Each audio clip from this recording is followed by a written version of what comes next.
오늘 하나님께서 우리에게 주시는 말씀을 봅니다. 로마서 6장 5절부터 14절까지의 말씀입니다. 신약 성경 246면에 있습니다. 246면 로마서 6장 5절부터 14절까지 영상을 보셔도 됩니다. 제가 하나님의 말씀을 받들어 읽습니다. 만일 우리가 그의 죽으심과 같은 모양으로 연합한 자가 되었으면 또한 그의 부활과 같은 모양으로 연합한 자도 되리라. 우리가 알거니와 우리의 옛사람이 예수와 함께 십자가에 못 박힌 것은 죄의 몸이 죽어 다시는 우리가 죄에게 종노릇하지 아니하려 함이니 이는 죽은 자가 죄에서 벗어나 의롭다 하심을 얻었음이라.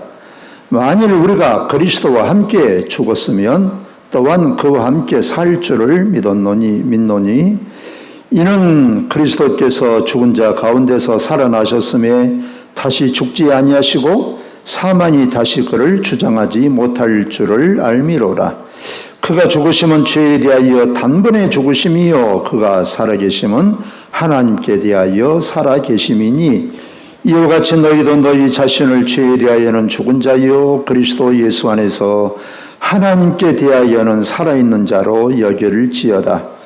그러므로 너희는 죄가 너희 죽을 몸을 지배하지 못하게 하여 몸의 사욕에 순종하지 말고 또한 너희 지체를 불의의 무기로 죄에게 내주지 말고 오직 너희 자신을 죽은 자 가운데서 다시 살아난 자 같이 하나님께 드리며 너희 지체를 의의 무기로 하나님께 드리라. 죄가 너희를 주장하지 못하리니 이는 너희가 법 아래 있지 아니하고 은혜 아래에 있음이라. 아멘. 우리나라에는 언제부턴가 그 외국에서 온 사람들이 일하러 오는 사람들이 참 많습니다. 노동자들이지요. 도시 공장이나 또 큰 조선소에만 일을 하는 게 아니라 심지어는 농촌에도 어촌에도 참 일하러 온 사람들이 많아요. 심지어는 외국인이 아니면 이게 우리나라가 살 수가 없다. 참 이런 말까지 나오고 있습니다. 그에 따라서 나라가 발전하다 보니까 국제 결혼도 늘어나고 있어요. 특히 아마 그 외국인 여자하고 한국인 남자하고 결혼하는 그런 비율이 더 많은 것 같습니다. 그래서 국제 결혼을 해가지고 잘 사가는 사람도 있지만 또 때로는 그렇지 못하고 어렵게 사는 그런 부부도 주위에서 보면 종종 들립니다. 더 나아가서 극단적으로는 이혼하는 그런 부부들도 있어요. 그런데 그 가장 큰 이유가 뭐냐? 문화의 차이라고 그럽니다. 참 문화는 너무 그 범위가 넓어서 참 그러는데 그 문화 속에는 우리의 말도 해당이 되지요.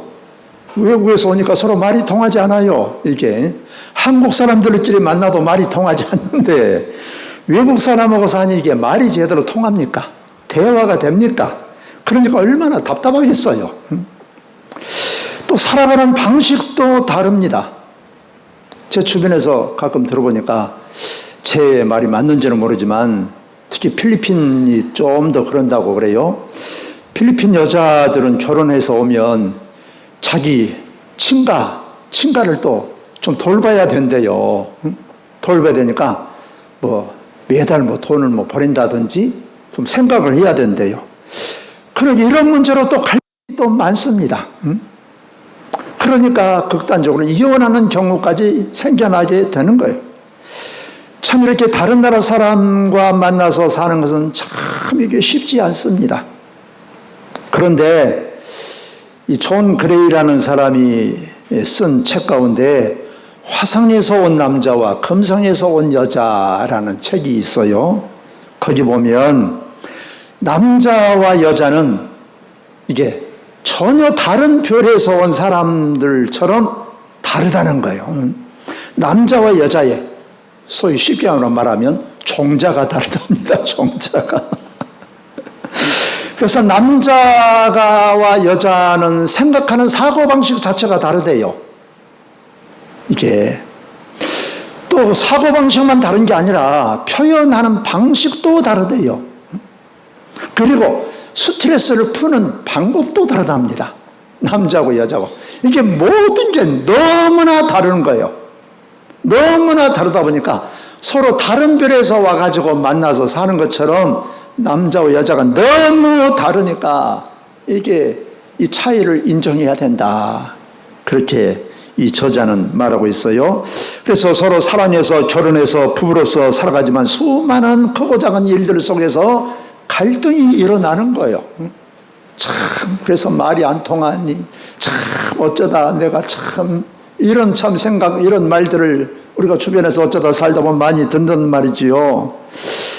그렇지만은 이제 1년, 2년, 10년, 20년을 살아가면서 오래 살아가면서 서로 맞추어가고 그래서 점점 하나가 되어가는 그야말로 한 몸이 되어가는 것을 우리가 보게 됩니다. 그것은 신앙도 마찬가지입니다. 우리는 하나님의 불가항력적인 사랑을 받았다고 했지요. 도저히 우리는 그야말로 우리의 힘으로서는 말할 수 없는 하나님의 그야말로 큰 사랑을 받았어요. 우리가 연약할 때, 우리가 죄인 되었을 때, 심지어는 하나님과 원수 관계에 있었을 때도 하나님은 우리를 사랑하셨다. 할렐루야. 그리고 예수님의 말로 다할 수 없는 큰 은혜를 받았다. 예수님께서 우리를 십자가에 달려 죽으시기까지 우리를 사랑하시고 우리에게 은혜를 베풀어 주셨다. 그래서 우리가 그 하나님의 사랑과 주님의 은혜를 알고 예수님을 구원의 주님으로 생명의 주님으로 마음속에 우리가 모셔드려서 이제 주님을 믿고 주님을 의지하면서 우리가 하나님의 자녀로서 살아가게 되는 것입니다. 그래서 예수님께서 생명의 주님으로 우리 안에 들어오신 거예요. 그러나 예수님께서는 우리 안에 오셔서 그냥 우리가 이제 예수님을 믿고 의지하면서 살아가는 것으로 만족하지 않아요. 그래서 요한복음은 우리가 보면 그 핑크라는 신학자가 이 요한복음이 21장까지 있는데 이렇게 우리에게 가르쳐주고 있어요. 요한복음 1장부터 11장까지는 내려오는 화살표다. 예수님께서 우리에게 내려오셔서 그냥 다 받아주셨다 이거예요. 다 우리가 애들 키우듯이 똥 싸면 똥 다 받아주고 먹여주고 재워주고 옷 갈아입혀주고 다 해주셨어요. 그리고 이제 12장부터 마지막 장까지는 예수님의 수준으로 하늘의 수준으로 우리를 이끌어 가시기를 원하신다. 그랬어요. 그러니까 예수님께서는 우리의 신랑이 되시고 우리는 예수님의 신부가 되어서 우리가 예수님과 연합해 가지고 우리가 예수님 안에 있고 예수님이 우리 안에 거하시고 예수님과 우리가 그야말로 하나가 되어서 우리가 예수님의 마음이 내 마음, 내 마음이 예수님의 마음, 그래서 예수님처럼 우리가 살아가기를 원하신다. 할렐루야. 그래서 그렇게 살아가겠다고 공식적으로 고백하고 의식하는 게 뭐냐? 세례라고 했습니다. 그래서 로마서 6장은 세례에 대한 말씀이라고 제가 여러 차례 말씀을 드렸지요. 그래서 예수님과 연합해서 하나가 되고 한 몸처럼 살기를 원하신단 말이지요. 그래서 우리가 세례를 받았지만 조금 전에 우리 장로님들 기도한 것처럼 우리 아직도 우리가 그래 내가 예수님처럼 살아야지 해도 우리 옛 모습이 그대로 우리가 남아있는 것들이 많다니까요. 옛사람의 모습, 옛날 잘못된 그런 습관, 그런 성길, 그런 성품들이 아직도 우리에게 사람마다 다를 수 있지만 우리 옛사람의 모습이 우리 안에 자리 잡고 있다라고 하는 것입니다. 그래서 우리 세례를 받았지만 세례받은 사람은 주리 주님과 실제로 연합하기 위해서 세 가지를 알고 해야 된다라고 했어요. 첫째로는 알라라고 했죠. 지난주에 저희들이 들었습니다. 우리 옛사람이 이미 죽어버렸음을 알아라. 그거예요. 죄에 대해서 죽었음을 이미 죽어버렸음을 알고 그리고 하나님에 대해서는 살아있음을 알아라. 그랬어요. 우리의 정과 욕심을 십자가에 못 박아버렸음을 우리가 알아라 라는 것입니다. 그것이 우리의 머리로만 아니라 지식으로만 아니라 전 인격으로 온몸으로 우리가 알아라. 그래서 야다, 기노스코 이런 말씀을 제가 설명을 해드렸지요. 두 번째로 지난주에는 여겨라 라고 했습니다. 여겨라. 이미 우리가 죽어버렸다는 것을 하나님께는 살아있다는 것으로 여겨라 그랬어요. 간주해라, 계산해라 그랬습니다. 그리고 오늘 세 번째 뭐라고 말씀하십니까? 드리라 말씀하세요. 오늘 13절 말씀에 보면 드리라 라는 말이 두 번이 반복해서 나와요. 그래서 오늘은 이 드리라 라는 주제로 우리가 말씀을 듣고 우리가 은혜를 받고 우리가 깨닫고 주님 앞에 그렇게 살아가기를 원하는 것입니다. 오늘 12절 13절을 제가 다시 한번 읽겠습니다. 그러므로 너희는 죄가 너희 죽을 몸을 지배하지 못하게 하여 몸의 사욕에 순종하지 말고 또한 너희 지체를 불의의 무기로 죄에게 내어주지 말고 오직 너희 자신을 죽은 자 가운데서 다시 살아난 자같이 하나님께 드리며 너희 지체를 의의 무기로 하나님께 드리라. 하나님께 드림으로 우리가 변화되어 가고 죄를 이기는 삶을 살아가게 되고 우리가 하나님께 드림으로 예수님과 연합되어 살아갈 수가 있다라고 우리에게 가르쳐주고 있는 것입니다. 자, 우리는 예수님을 믿는다고 우리가 확신하죠. 우리 하나님의 백성이라고 우리가 확신하죠. 뭐 그렇지 못하신 분 계십니까? 우리 다 구원받았다고 생각하시고 계시죠? 믿고 계시죠? 그러나 여러분 우리가 의식적으로는 나 자신을 하나님께 우리가 온전히 드리지 아니하면 옛날 과거의 습관대로 우리가 살아가게 될 수밖에 없다 그 말이에요. 그것이 이제 우리에게 있어서 참 문제입니다. 우리가 예수를 믿는다고 하지만 불신앙의 그 생각을 여전히 우리가 나도 모르게 알게 모르게 갖게 되고 그러니까 부정적인 말, 불신앙적인 말을 하게 되고 여러 가지 우리가 뭐 거짓말, 여러 가지 험담, 시기, 질투 여러 가지 말들을 나도 모르게 그냥 알게 모르게 그냥 하는 거예요. 자연스럽게 그냥 하게 되는 것입니다. 그리고 말하는 대로 또 행동하게 되어 있어요, 이게. 그래서 우리의 마음과 말과 행동이 너무나 다르다라고 하는 것입니다. 이것을 우리가 어떻게 해야 될 것이냐? 우리에게 가르쳐주고 있습니다. 이제는 우리가 우리의 의지를 사용해서 새로운 신분, 우리의 새로운 신분이 무엇입니까?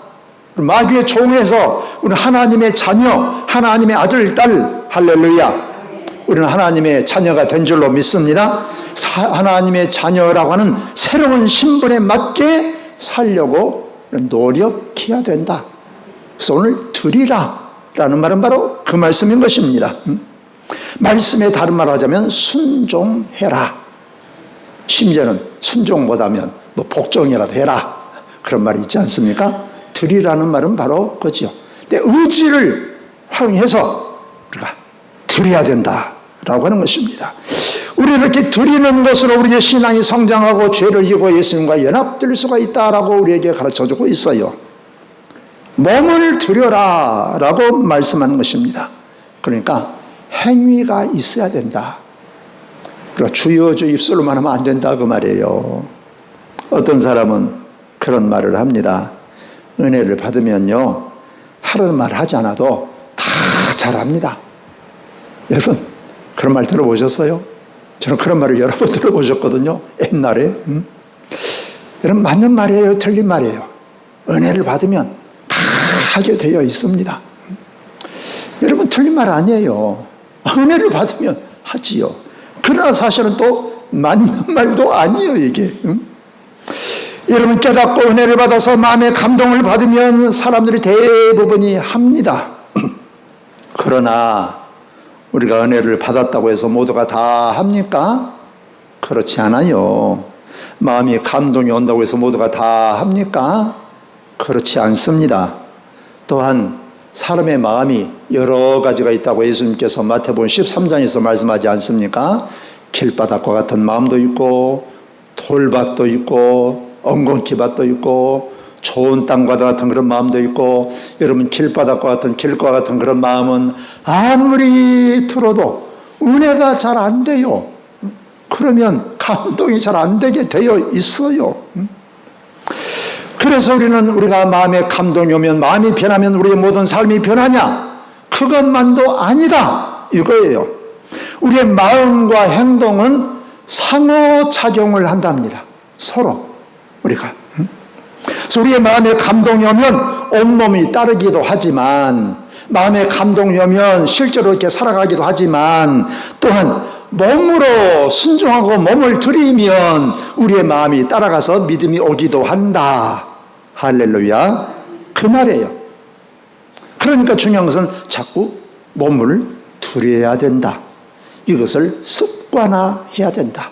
버릇이 되어야 된다. 이거예요. 여러분, 사람은 습관의 동물이랍니다. 버릇. 습관을 다른 말로 하자면 버릇이라고 그러지요. 근데 사람은 지금까지 살아온 방식대로 그대로 살게 되어 있어요. 이게 이제 버릇입니다. 이게 습관이에요. 그래서 어떤 심리학자는 그렇게 말을 했어요. 인간이 하는 그 모든 행위는 99%는 습관에서 나온다. 그러니까 나도 모르게 하는 그 모든 것은 그냥 내 생각대로 한 게 아니라 그냥 지금까지 살아온 방식대로 나도 모르게 자연스럽게 살아가는 것이라니까요. 그런데 그것이 뭐냐? 버릇이에요. 지금까지 생긴 버릇대로, 습관대로 그대로 하게 되어 있단 말이에요. 나도 모르게, 알게 모르게 그대로 하게 되어 있어. 그것이 편한 거예요, 여러분. 그러니까 우리가 어떤 습관, 어떤 버릇을 가졌느냐가 굉장히 중요하다. 살고 죽는 것이 습관에 달려 있다. 어떤 습관이냐라고 해도 과언이 아니다 라고 하는 것입니다. 여러분, 기억은 사라져도 습관은 남는답니다. 여러분, 기억이 사라져버린 사람을 어떤 사람이라고 그럽니까? 기억을 다 잊어버렸어. 어떤 사람을 해요? 치매는 기억을 다 잃어버렸어. 옛날 기억을. 그 어느 유명한, 이것은 실제로 있었던 이야기입니다. 제가 그 동영상도 봤는데요. 유명한 발레리나가 있었어요. 그 발레리나는 그 서양의 춤을 발레라고 그럽니다. 그 서양의 춤을 추는 사람을 발레리나라고 해요. 유명한 발레리나가 나이가 들어가지고 치매에 걸렸어요. 그래서 우리 식 말하자면 요양원에서 사는 거예요. 제가 이렇게 그 동영상이나 봐도 80도 넘게 보여요. 그 할머니가. 그분이 치매에 걸렸으니까 모든 기억을 다 잃어버렸어. 자기 이름도 잊어버렸고, 자기 나이가 몇 살인지도 모르고, 자기 남편도, 자기 자녀도, 손자도 이름을 다 잊어버렸어. 자, 그런데 그 할머니한테, 할머니가 젊어서 그 유명한 발레리나라고 하지 않았습니까? 그 발레 춤을 출 때, 항상 춤을 출 때 틀었던 음악을 틀어줬답니다. 음악을 틀어준과 동시에 제가 정말 봤는데, 그때 막 의자에 앉아서 손을 저면서 그 발레를 그냥 추는 거예요. 춤을 추는 거예요. 여러분, 무엇이 그렇게 만들었을까요? 다 잊어버렸는데 무엇이 그렇게 만들었, 그 사람을?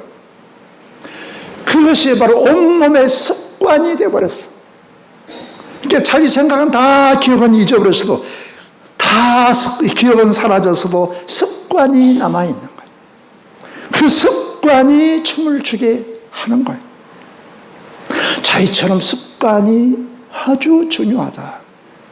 우리가 그러니까 좋은 습관을 만들어야 된다 라고 하는 것입니다. 근데 사람은 그 습관을 바꾸는 것을 원하는 사람이 별로 없어요. 지금까지 살아온 그대로 우리가 살아야 편하다니까요, 우리가. 여러분, 새 신발은 새 신발이지만 좀 불편하잖아요. 옷도, 새 옷은 좋긴 하지만 입으려면 뭔가 불편하잖아요, 우리가. 습관도 마찬가지예요. 새로운 습관을 만들면 새로운 행동을 해야 되거든. 다른 지금까지 살아온 다른 방식으로 살아야 돼요. 다른 행동을 해야 돼요. 이것은 귀찮은 일이요. 귀찮아, 여러분. 특별한 어떤 이유나 특별한 목적이 없이는 사람은 습관을 바꾸려고 하지 않는답니다. 그냥 그대로 살아. 그대로 그냥 살아. 그런 거지요, 여러분. 그런데 이 습관은 우리 뇌에 저장돼서 기계적으로 그렇게 따른다고 그래요. 그러니까 우리 뇌에 어떻게 습관이 우리가 들어있냐. 어떤 사람은 뭐 세포 기억설도 주장을 하는 그런 학자들도 많아요. 뇌만 아니라 우리 온몸이 뭐 60조나 되는 그런 수많은 세포가 있는데 그 세포까지도 다 기억을 한다. 하여튼 어찌됐든 간에 그 습관이 딱 자리 잡으면 나도 모르게 그렇게 그냥 하게 되어 있다. 그 말이에요. 그러니까 여러분 습관이 변하면 좋고 안 변해도 상관이 없고 그런 정도가 아니라 그 말이에요, 여러분. 성공과 실패가 무엇에 달려있다? 습관에 달려있다. 죽음과 삶의 열쇠가 무엇에 달려있다? 습관에 달려있다. 그래서 유명한 그 브레이시라는 아주 유명한 그 자기개발 저자가 있어요. 그분이 이런 책을 썼어요. 100만 불짜리 습관. 뭐 지금은 뭐 한 1000만 불짜리라고 해야 되는지. 이 습관이 좋은 습관은 그야말로 돈으로 계산할 수가 없다라는 거예요. 자, 그래서 우리가 습관을 이제 바꿔야 됩니다. 근데 습관을 바꾸는 것은 어떻게 하면 습관을 바꿀 수가 있냐? 습관은 이제 새로운 태도, 새로운 행동을 해야 되는 거예요. 근데 이것을 한두 번은 안 되고 반복함으로 새로운 습관이 생긴다는 것이에요. 그러니까 우리가 어떻게 해야 되느냐? 일부러라도 해야 된다. 더 나아가서는 억지로라도 해야 된다. 강제로라도 해야 된다. 새로운 습관, 사는 습관, 잘 되는 습관을 우리 억지로, 일부러, 강제로라도 해야 된다. 라는 것입니다. 여러분 대표적으로 성경에서 보면 이 사람이 나옵니다. 구레네 시몬이라는 사람이 나와요. 구레네 시몬이라는 사람이 유월절을 당해서 저 구레네 시몬은 지금으로 말하자면 저기 아프리카 리비아의 그 트리폴리라는 그쪽이에요. 그러니까 저 아프리카에서 배 타고 멀리 예루살렘에 그야말로 이제 유월절을 지키려고 왔어요. 제가 자주 말하는 디아스포라, 교포라니까요, 교포. 자, 이 사람이 유월절을 지키려고 예루살렘에 왔다가 예수님께서 십자가를 짊어지고 가는 것을 봤어요. 그날 그때 예루살렘에 아주 놀라운 일들이 일어난 거예요. 그러니까 이 사람도 이제 구경 삼아 어찌된 일인가 예수님께서 십자가 지는 것을 옆에서 보고 있단 말이죠. 거리에서. 그러다가 세상 말로 말하자면 재수없게 걸렸어요. 예수님께서 계속해서 넘어지고 쓰러지고 그러니까 이걸 보고 있던 로마 군사가 구레네 시몬을 끌어다가 대신 짊어지고 가게 했어요. 초형장까지, 골고다 언덕에까지. 그야말로 구레네 시몬은 억지로, 강제로 십자가를 짊어지고 갔던 것입니다. 그야말로 재수없는 일이에요, 이게. 정말 운이 나쁜 것입니다. 자, 그렇게 이 사람은 억지로, 강제로 짊어지고 왔어요.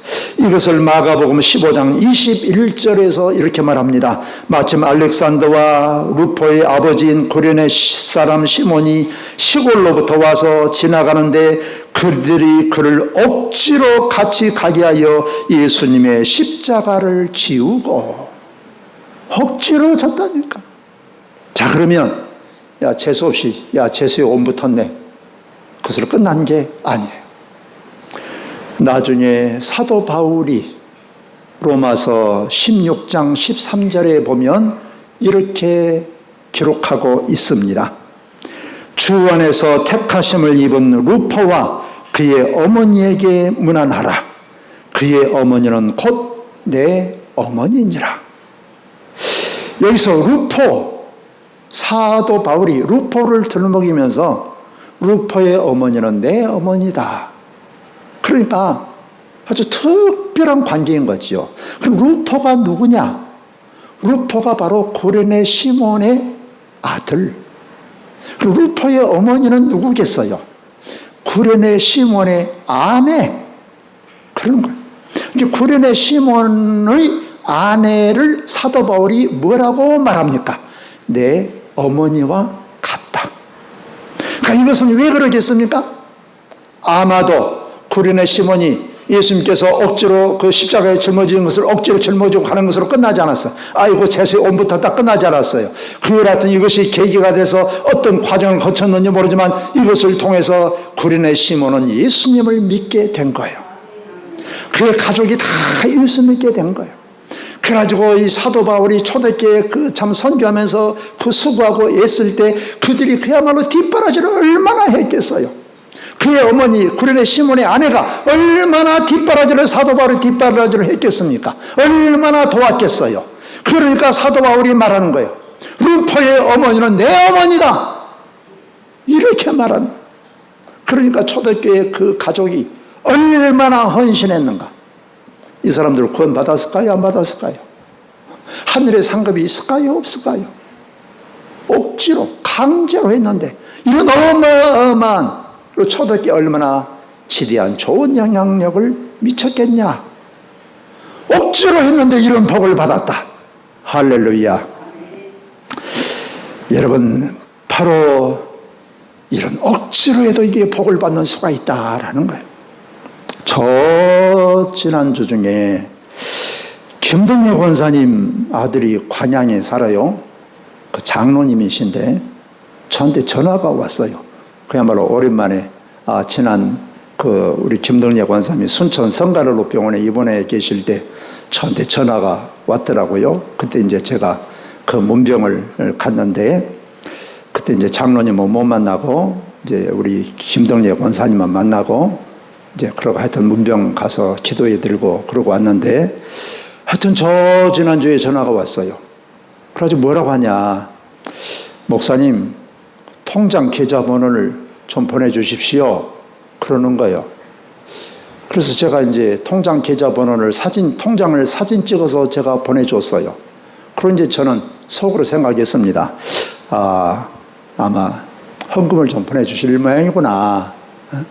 그렇게 생각하고. 근데 그 말만 하고 다른 말은 또 안 해서 도대체 이분이 김덕신 권사님 헌금을 보내주실 것인지 김동래 권사님 헌금을 보내주실 것인지 그것도 감이 안 잡혀요. 그러다가 이제 주일을 지냈어요. 주일을 지냈는데 나중에 그 헌금 명단에 보니까 김동래라고 11조라고 찍혀졌어요. 근데 보니까 이렇게 동그라미가 여러 개네. 그래서 제가 잘하면 한 몇십만 원 보내시겠지. 제가 그렇게 생각을 했어요. 근데 동그라미가 보니까 6개나 있어. 그래서 제가 뭘 잘못됐냐? 잘못 보냈냐? 다시 눈을 비비고 다시 봤습니다. 그랬더니 500만 원이 찍혀 있는 거예요. 그래서 제가 놀랐어요. 제가 감동을 받았습니다. 예전에 요양원에 계실 때 한 2번 저한테 찾아오셨어요. 이제 집에 오시면서. 그래서 직접 봉투로 헌금을 주신 적이 있습니다. 그때 김덕래 권사님이 그러시더라고요. 내가 살아있는 동안에는 11조를 옥간교회에 바칠랍니다. 저한테 분명하게 그런 말씀을 하셨어요. 근데 제가 감사하지만 그런가 보다 하지 항상 제가 마음에 새기면서 언제 보내줄까 계산하고 있겠습니까? 잊어버렸지요. 그런데 그렇게 보내주셨어요. 제가 정말 감동을 받았어요. 놀랐어요. 이게 작은 돈이 아니거든요. 그래서 제가 이제 몇 번 장로님께 이제 고맙다는 인사를 하려고 전했는데 또 통화가 잘 안 돼. 오늘 아침에야 통화가 됐어요. 그래가지고, 어떻게 이렇게 참 작은 돈도 아닌데 그랬냐 했더니 어머니가 보내라고 하셨습니다. 어머니가 보내라고 하셨으니까 제가 어머니 뜻대로 해야지요. 작은 돈도 아닌데 어떻게 그랬냐? 어머니가 보내라고 했습니다. 이건 내 돈이 아니고 하나님의 돈인데 내가 도둑질하면 안 되지요. 또 감동을 주는 거예요, 저한테. 그래서 제가 교인들한테 제가 말씀드리겠습니다. 감사합니다. 그러고 끊었다니까요. 여러분, 우리가 드림으로 말미암아서 예수님께서 말씀하셔서 내 보물이 있는 그곳에 내 마음도 있다. 할렐루야. 억지라도 드리면 우리가 마음이 따라간다 이거예요. 여러분, 이것은 하나님과 우리의 관계만 아니라 사람과 사람과의 관계도 마찬가지입니다. 어떤 사람이 그 부부간에 갈등이 많아요. 부부간에 자기 아내가 마음에 안 들어. 아내로서 여자로서 참 이게 마음에 안 들어. 여자가 왜 이렇게 거치냐, 내가 원하는 것을 해주지 않냐. 그러면서 항상 마음속에 불평과 불만이 많았어요. 그런데 이게 사람이, 그러면 남편이 불평이 많으면 여자는 그 눈치 못 채겠습니까? 여자도 아내도 불평이 많은 거예요. 이 아내는 표현을 해 자꾸. 왜 이렇게 당신은 고집이 심하여? 한번 고집을 부리면 꺾을 줄을 모르요. 왜 다른 남자는 돈도 잘 버는데 당신은 돈도 못 버요. 계속 바가지를 긁는 거예요. 자, 그런데 가만히 제가 그 얘기를 듣고 생각해 보니까 다 자기 중심이더라고.